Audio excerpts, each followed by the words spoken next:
Здравейте отново! Да ви покажем какво сме свършили. Ето го осветляването вече готово. Там може да се види рамката, която е въртована, те са неподвижни стъкла. Фугата е попълнена с силиконче, то много филм става. Тук разбираме се нека за дали, че точно ще ги правим като са силикона. Насам също са неподвижни тези стъкла. Потатък е екрана, който е за проектиране. Тук е вратата.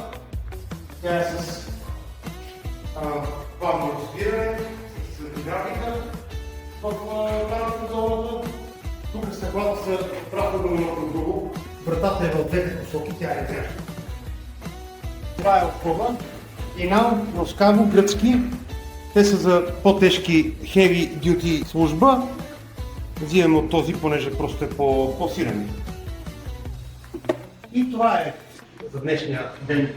Надяваме се да се видим скоро.